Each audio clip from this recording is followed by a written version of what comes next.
Hello guys, good morning, good afternoon, good evening sa inyo dyan kung saan man kayo sa parte ng mundo. For today's video,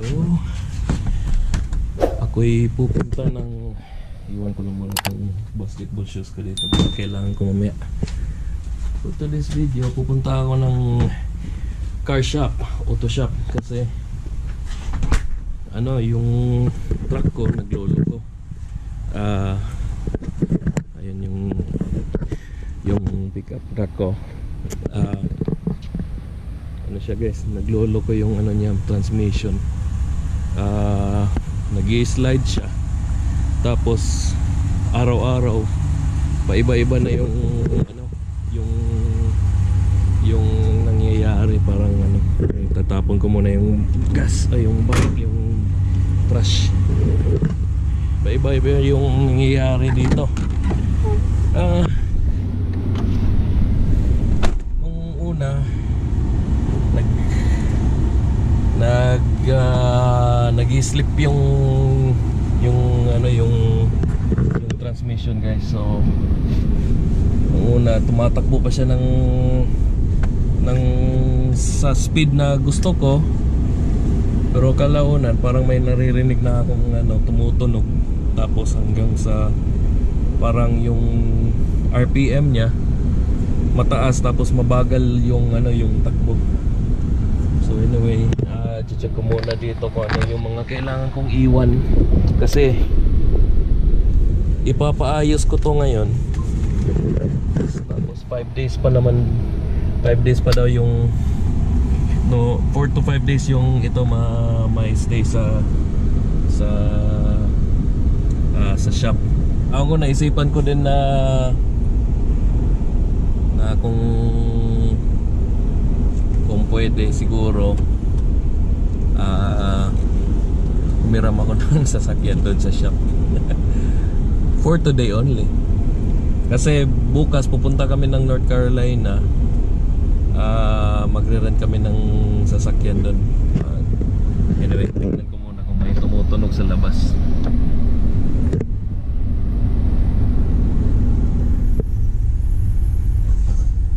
Parang may yung tumutunog sa labas na. Ako kung sa transmission niya, parang may tumutunog dito sa ilalim.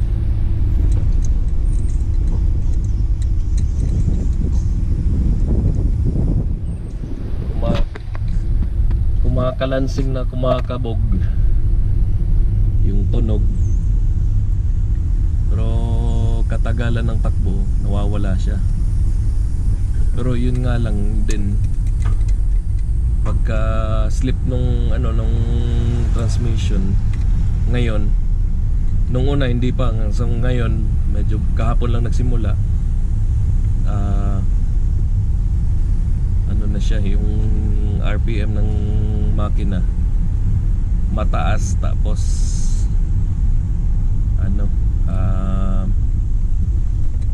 mabagal yung takbo. Yan. May dala lang akong tubig, baka maglakad lang ako mamaya. Tignan ko kung kakayanin ko maglakad or maghahanap ako ng scooter, kung may marentahang scooter dyan sa labas. Kasi pag nag-Uber, magastos na naman. Siguro mga mga $15 din siguro yung pag nag-Uber ka sa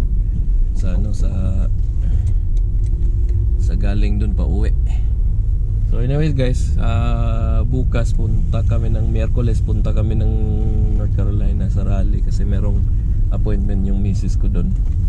Magre-rent lang naman kami ng sasakyan, kasi nga alam na namin na hindi na to pwede dun na mapunta sa ngayon kung hindi to magawa ng repair. Init dito guys sa amin ngayon, sa mga 100 degrees Fahrenheit, nasa mga 36-37 yung temperature na yun sa Celsius. Pauwi, at least may dala baon-baon akong tubig, hindi tayo madi-dehydrate. Kasi mga 5 miles din yung shop, 4 or 5 miles din yung shop galing dito, at saka yung pagpabalik. Na kung yung lakad na yun pagpapawisan ka talaga tapos mainit pa. Ay kasalukuyan ay ako ay nandito pa sa traffic. Ayan, so papakita ko sa inyo ngayon yung anong ibig kong sabihin. May tumutunog talaga dyan guys. Sana yung tumutunog na yan ay yung sa transmission, hindi yung iba naman, kasi aayusin lang din naman to. Ako lang kung maririnig nyo yung tunog.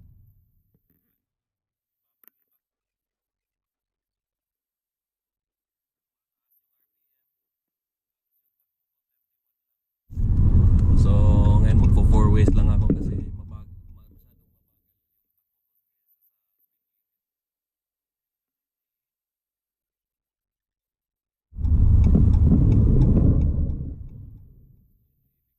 ngayon naka 4 ways lang talaga ako ngayon kasi ito nga mabagal yung takbo, although mataas yung RPM.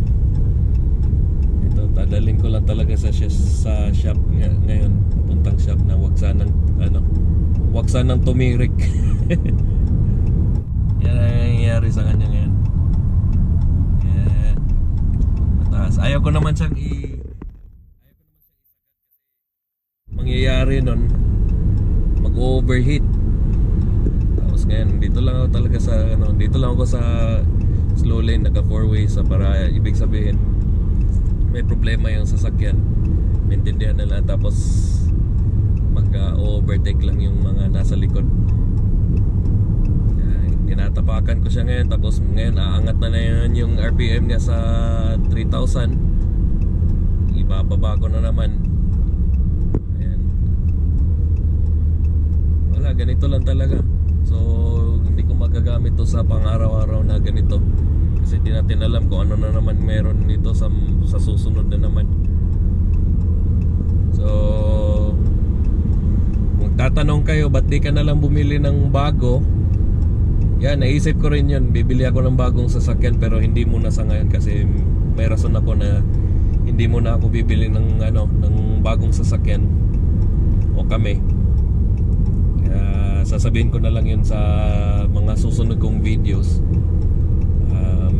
Huwag ko lang sana makalimutan. Tama kayo, bibili ba't nila lang bumili ng bago kaysa sa papaayos. Transmission to guys, mahal. Alam ko mahal. Magre-range daw to sa 3,800 to 4,200. Yung bagong parts yung ilalagay nila doon, kasi rebuild daw yung gagawin nila dito sa transmission. Paano ko nalaman? Kasi pumunta na ako doon kahapon. I-rebuild daw nila. Awan ko lang kung yung buong assembly yun. Sabi nila kung brand new ilalagay natin, yun yung price range nila. Tapos kung used naman, nasa mga 1,500 to 2,000 dollars daw yung aabutin kung sa mga used. Malalakihan ka lang talaga sa labor siguro, kasi hindi rin madali yung babaklasin mo to, tatanggalin mo yung oil sa ilalim, marami matrabaho kasi nga 4 to 5 days nga yung may stock to sa shop nila. So anyway, so actually tong shop na to napupuntahan ko ngayon, pang talaga nag-specialize talaga sila sa transmission. Nakausap ko naman kahapon yung may-ari. More than 30 years na niya itong ginagawa, yung itong trabaho na to. Siya may-ari ng shop. So anyway, yun, kita tayo. Concentrate muna ako sa driving ko dito kasi medyo busy yung kalsada, and mabagal lang yung takbo ko ngayon. Yan, nasa mga 28 to 30 miles per hour lang yung takbo ko, kasi nga hindi talaga pwede siyang hindi talaga siya pwedeng ibatak yung makina guys, kasi mag-overheat nga siya. Yan. Anyway, papunta na ako ng ngayon. Diyan lang sa unahan ng konti na lang talaga, pero Kaya kailangan kong umabot to dun. Papakita ko rin sa inyo kung gaano kabilis yung mga sasakyan ngayon na lumalagpas lang sa akin. Ayan.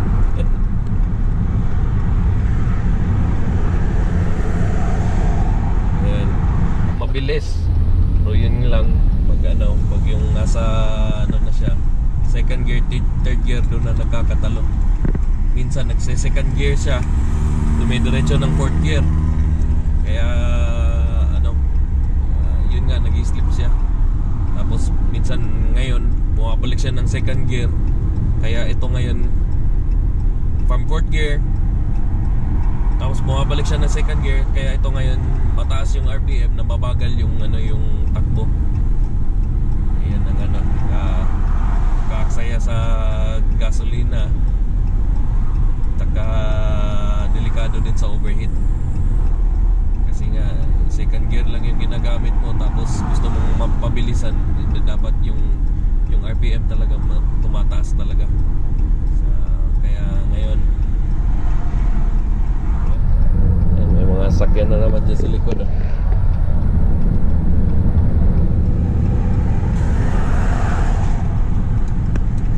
Ayan, pati truck. Pati truck. Ayan ba, galing sa likod ko, nagpapas na rin siya hanggang 30. Ngayon naka 32 na ako. Yan na lang yung pinakamabilis. Kahapon sinundo ko pa yung si misis ko sa work na ganito rin talaga yung takbo. Kaya kaninang umaga hindi na siya nagpahatid, nag-ano na lang siya, sumakay na lang siya ng lift. Nandito na yung shop, guys. Magsisignal na lang ako na, kasi naka 4 ways nga, hindi malalaman kung saan ako papunta. Ayan o, ayan yung shop. And check in ko na lang tong sasakyan.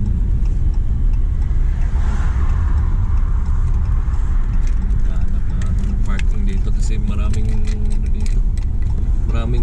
sasakyan na nakapark sa kanila. Okay guys, so nandito na ako, na-check-in ko na. Yan, mabait yung may-ari nito, guys. Yun nga, papalitan na ng mga parts, buong assembly pala talaga. Mga components. Buong ganito. Yeah, isang buong ganyan. Assembly nila, tapos i-reprogram. It will take 5 days nga daw talaga.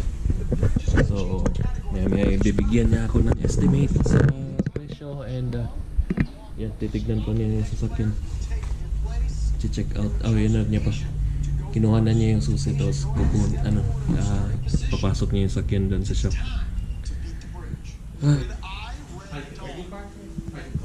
It's over there. Yeah, like it's right just in this lane here. It's right beside a white truck over there in the corner. Near the corner. Huh? It's off. It's right here. It's right there, like nearby those white truck there.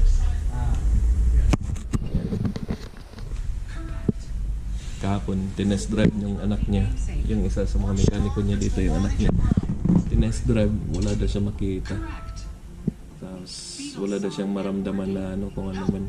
Siguro nung tempo na na siya nagdadrive, parang medyo okay siya.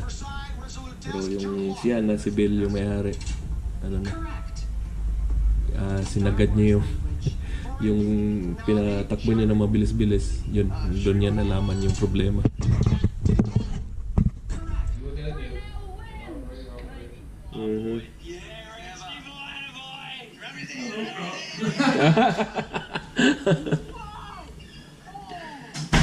Pala biro din yung itong may-ari. Ngayon kung sinasampan na yata nila yung sasakyan, na bubuksan nila yung oil pan dun sa transmission, yung transmission oil pan. Tapos nandun na rin yung mga parts niya yung electrical parts niya, tapos yung mga mechanical parts niya nandun na rin. Itignan nila kung anong kailangan gawin, baka repair lang, kung repairable. Pero I don't think so kasi may kumakalansing na sa loob eh. Para nagkabuhol yung pakiramdam ko pag nagdadrive, parang nagkabuhol-buhol na yung sa ilalim. Yeah. Alright. But you can just see the glimmer of metal in the fluid. See it? Oh yeah, that's the one there. It's just all metal coming out of the Oh, brass. so like that's the when Right. it's grinding. And someone took the magnet out of it. Oh, there was a bigger one in there. There's a couple What's that magnet for? slivers, yeah. Oh, oh, okay. But it's just got a bunch of fine metal in there. Just So tearing up that in smell, someone's- that smell too. Yeah, That made it. that's probably one of your planetary gears. Oh damn, That piece of plastic, it's rubber. that's a big one. Probably off a lip seal or Oof. something. Yeah. Bink. All that little thing there to your training. Yeah, We're gonna pull it out and tear it apart. See what we got. yeah. So should I still wait for that here? No, we're gonna get the thing apart and I'll call you up in Ah, okay. a day. He'll take this thing out and I'll tear it Yeah, down so tomorrow. that's what it looks like. Eh? That's the valve body. Yeah. There's your What is filter. this? It's like That's a the crack. bell housing. That bolts to the back of the motor. Is that okay? That's a Is there- support. That's that normal. crack there? Yeah, Yeah, that's okay. it's okay. That's just a little support in the back of the motor. Oh, And then your electronics bolt in here. yeah. The wiring harness, some bolts. So you just take this one apart. We're gonna take everything Yeah. apart and gut it out and see what happened, and then Alright. estimate movement. That's awesome. Take a picture of that Alrighty. one. Yep.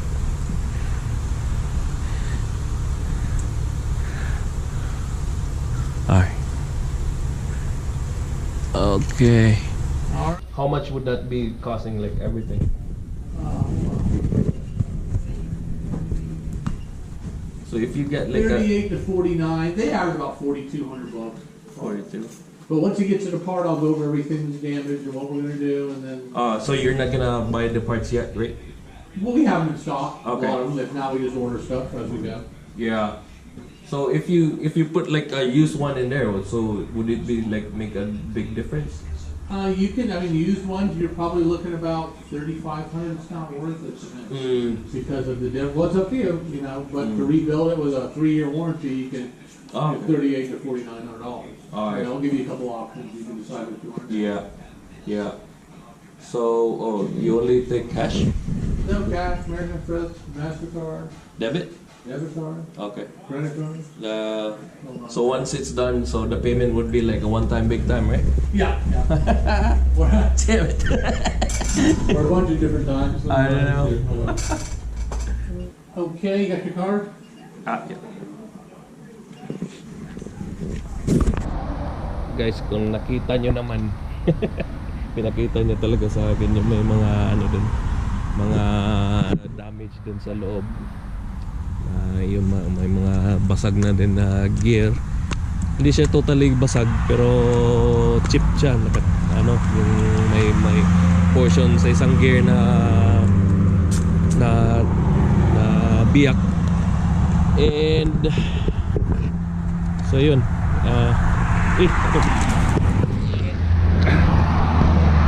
So biyak guys, so yun ay yun nga gagawan pa na nila ng ano mamaya.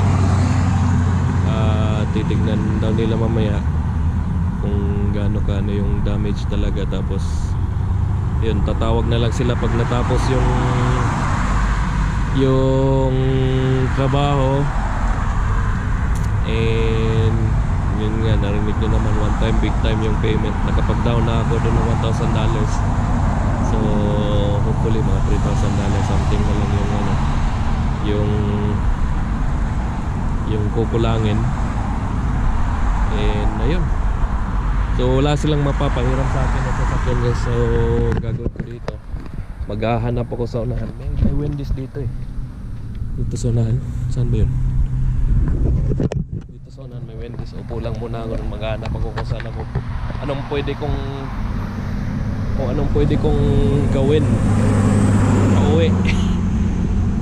So yan, nakita nyo naman kanina na parang yun nga, pinakita niya yung parang may mga yung damage doon, yung may mga kung ako lang kung nakita kanina sa camera, yung mga kumikintab-kintab na lumulutang doon sa oil, ay yun yung mga ano, mga chip na ano na gears. Tapos ayun nga, damage. Ay, so ngayon po problemahin ko na naman kung paano ako uuwi ngayon. Kasi nga hindi masyado accessible sa bus dito ngayon, dito sa ano, sa Gainesville. Pero na lang kung may pulis na magpapa-uwi, magpapa-hit sa akin dito. Pero I don't think so na meron. Ayun guys, so ito yung Kahabaan main street. Malapit lang dito yung school ng mga anak ko. Main street na mga ano pa dito. Yun nga, 5 miles away sa bahay namin. May dealership pala dito.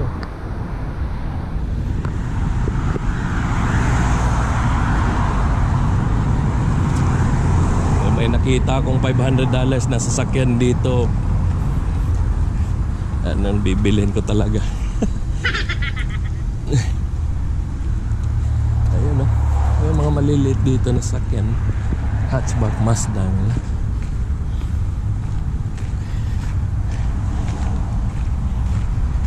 10,995 sa napakalumang Toyota Corolla na to. Wow. Ang saya mo, boy. So, upo muna ako dito sa Wendy's and mag-isip-isip kung paano uwi.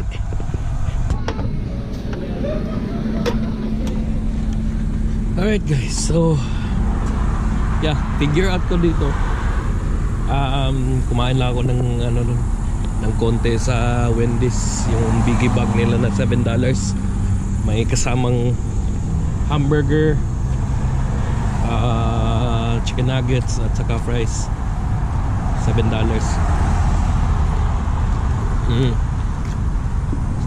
Ayun pala, may nakita akong scooter dito sa unahan, dito sa 23rd Street, which is itong way na pinupuntahan ko ngayon.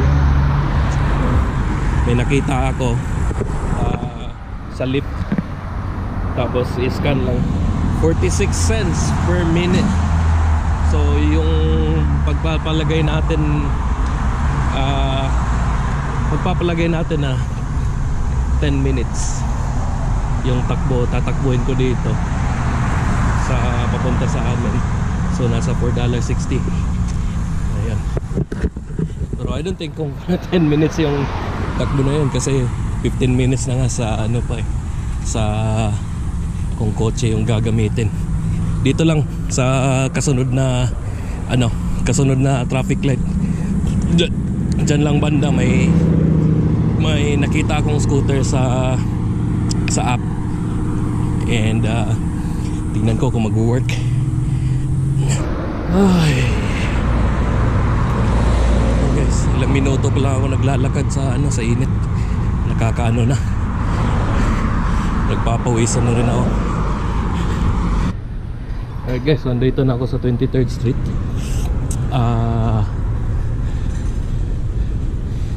Dito. Nakikita ko nandun yata sa may Family Dollar yung scooter. Yan guys. Nagpapawisan na yung puno ng pawis yung t-shirt. Nakaitim pa ako. Ang init-init pa naman. Kaya naka rubber shoes ako guys, para magmumukhang nagja-jogging lang. Init. Yeah. Ingat sa mga may high blood dyan. Huwag kayong masyadong naglalabas kasi ang init. Delikado din sa inyo. So andyan yung Family Dollar guys. So anyway, nandyan yata yung scooter. Hanapin ko. Jogging. Guys, yung scooter. Yan. Dito lang sa gilid. So gagawin dito scan. So ito na nga guys. May nakalagay dito na scan. So andito ako, scan. Asan ba yung scan dito? Ito to. Auto ride, brakes, where to ride, always stick to streets or bike lanes, safety first, wear helmet. Helmet always. Wala akong helmet, patay.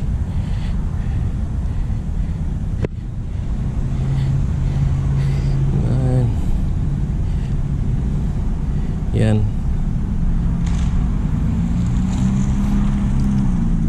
Continue. Ayun. Ayun guys. May bilis din siya guys.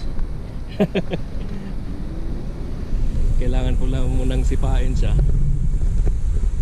Ayan guys. Kailangan munang sipain siya para para magsimula. Yan. Maglubak dito.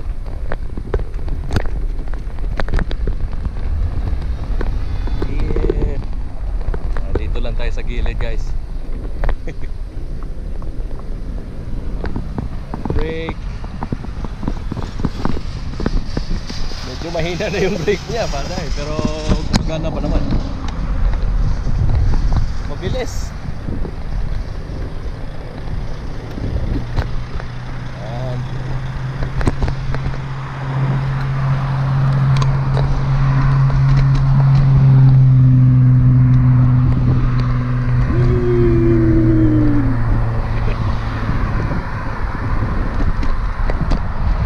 Siguro ipapark ko lang to sa dun sa corner na malapit sa amin.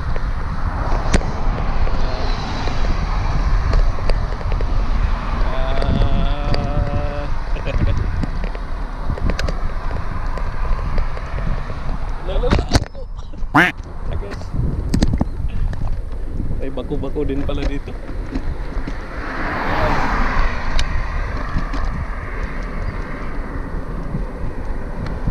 Guys.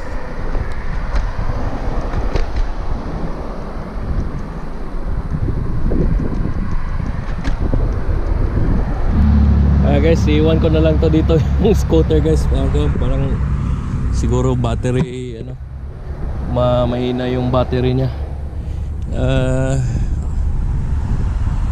Pedestrian stake when you're parang ako ko lang may sinasabi siya kanina na parang low speed mode or something, tapos pinipigure out ko kung anong napindot ko, wala naman. Lalakarin ko na lang to siguro dito, and siguro pag may pagkakataon na mag-pass dyan sa unahan. Yan na.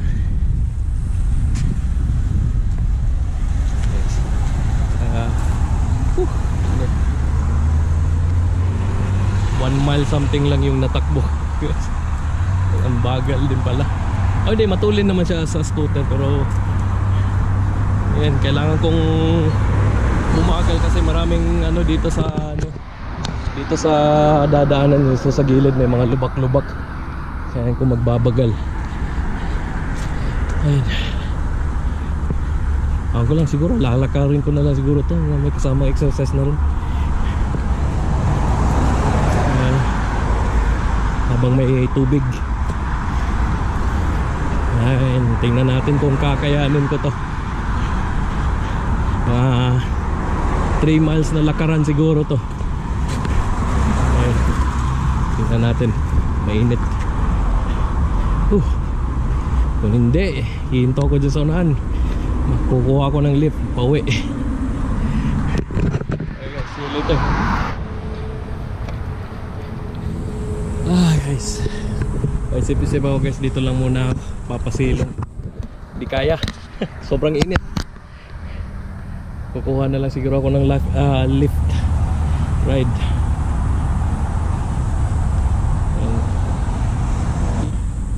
Ayan guys, request na ako ng lift. Ayan na. Yeah, Kahit ano, sobrang init yan guys. Walang magaling na tao dyan sa ano, sa init.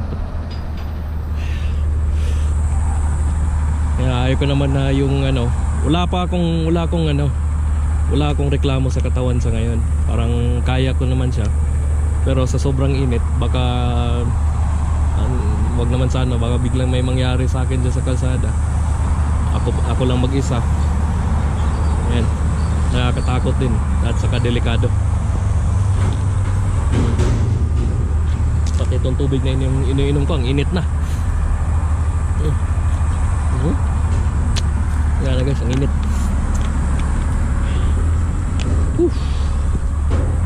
Ayan guys, so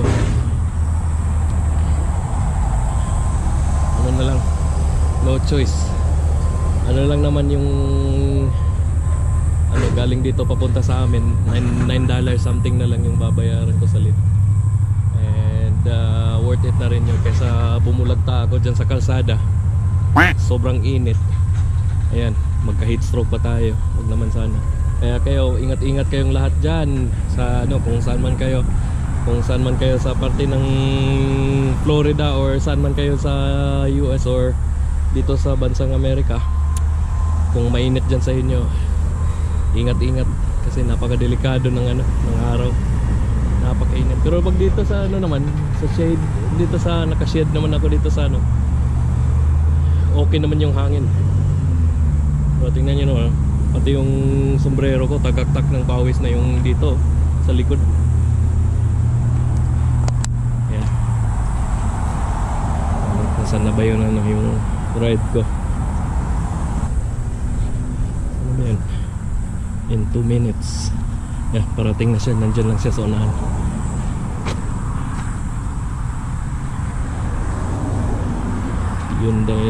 Hyundai Tucson na maitim.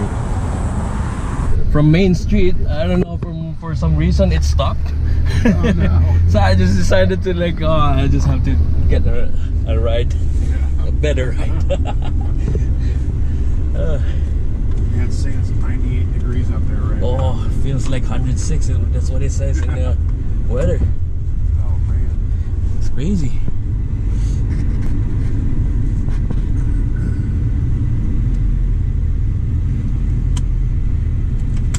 Yeah, I was like, oh, maybe I can just like take a walk from there, from where I left the scooter.